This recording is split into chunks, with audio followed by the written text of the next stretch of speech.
Hello, my name is Sharon Pemberton, and I'm here to do a video presentation of home video. Television in the United States started in the 1920s, and it was doing very well. Probably about 4,000 homes had television during that time, and during World War II, it changed. Basically, television became stagnant during that time. So what happened is that the big players in television, RCA, supported the war effort, and they put all of their information towards helping the war. And after World War II was over, they started back into developing television again. But one of the things that happened was after World War II, VHF, which was the primary bandwidth for television, became crowded. So the FCC had to open up another bandwidth for television, and it became UHF. Well, what's important about this is that TV was in black and white. And the second thing is that VHF used channels 2 through 13, and UHF used channels 14 through 51. So we're going to see in the next slide why this became a challenge for television. Next slide. Reception by air. As you can see in the picture, there's an antenna. The first television signals came with radio signals coming through the air and were captured by antennas in your home. And most people had this big giant antennas on top of their homes for reception. Well, VHF, which is very high frequency, was a low resolution signal. It was a strong signal, and it had less interference, meaning that the signal that was beamed from a VHF channel could go 50, 100 miles, and someone could see that television station from that far. UHF, on the other hand, which is ultra high frequency, had more bandwidth, but it also with it came more interference and a shorter range. And the easiest way to think about this is how many of us have driven in our cars and we're listening to the radio, and we hear another radio station bleed in to what we're listening to, and that's what happens with the UHF frequency. And if anybody remembers, as a child, I do, the only time we really watched UHF channels was to watch roller derby or wrestling, because those channels, and we always had interference on those channels. They would either be very grainy pictures, sometimes it come in sharp, but there was a great deal of problem with UHF band television at that time. So in 1953, color television came into play. But the problem with color television was everybody had black and white TVs. So basically they had to create a way in order for the television shows to be broadcasted in color and still be able to watch them on your black and white television set. And that's when they came up with what's called reverse compatibility. And basically what reverse compatibility is, it's the method of allowing old technology to still be used with new technology. Meaning, it's like if you have a Windows 8 computer, which is the new technology, you can still put Windows 7 on that computer and it will work. But you cannot take the Windows 8 technology and use it on the Windows 7. It doesn't work that way. So that's what reverse compatibility does. It allows you to use old technology with new technology. So we're going to go to the next slide. And the next slide is reception by conduit. And the reception by conduit is basically talking about how television changed in the 1980s going into the 1990s. Cable television became a big powerhouse, and it was originally called CATV, or Community Antenna Television.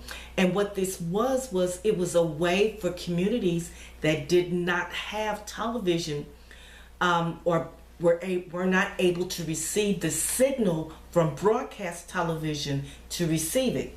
And this actually started in the 1940s, and in the 1950s there was cable television. Who would know?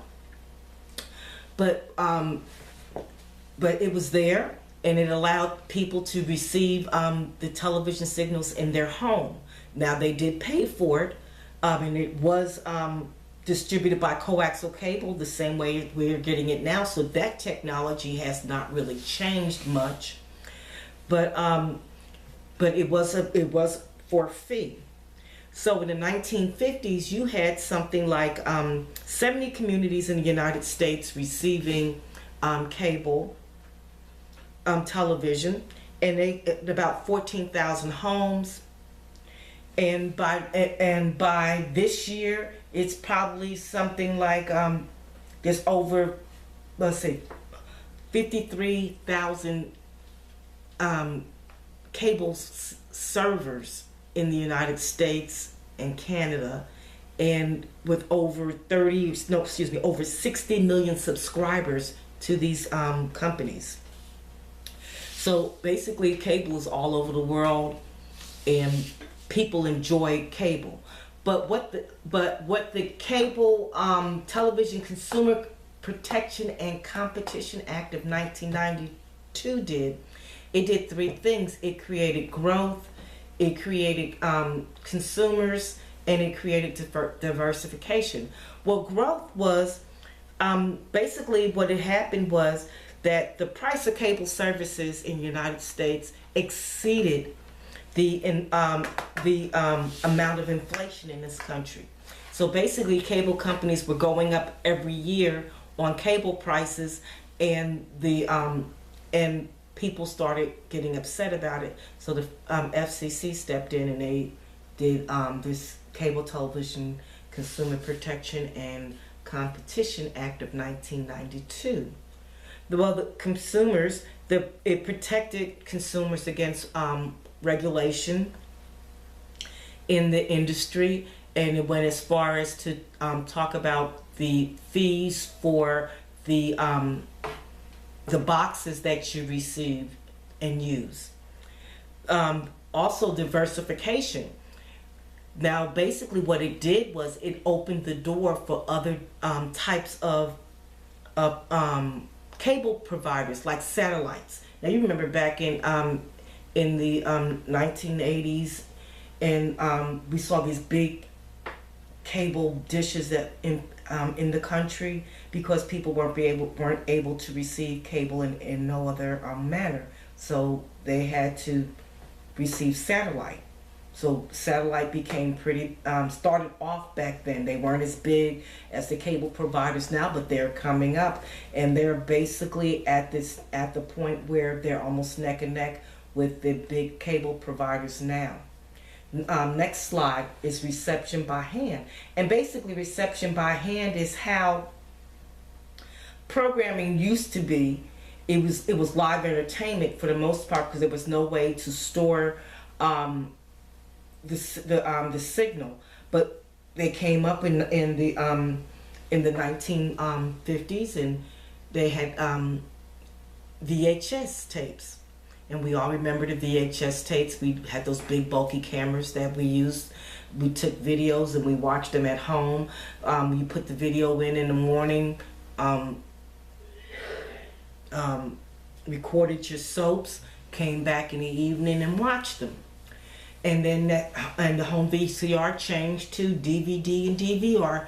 They did the same thing, which is interesting about DVRs is that cable companies, up until the last 5 years maybe, did not want to give consumers the right to use DVRs.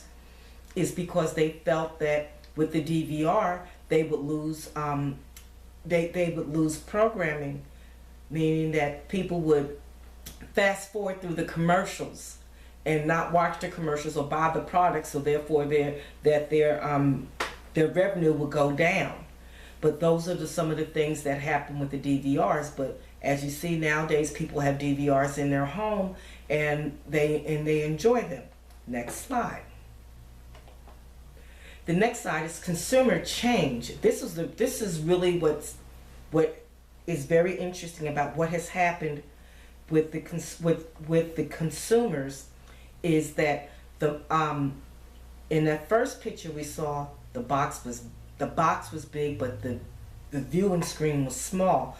And things have changed now, where we have these TVs that take over our living room walls, or they're as small as our smartphone. So the displays have changed based on the consumers. The viewing habits have changed. This was really interesting. Adults now watch more TV than ever, and students 13 through 17 watch less TV than ever.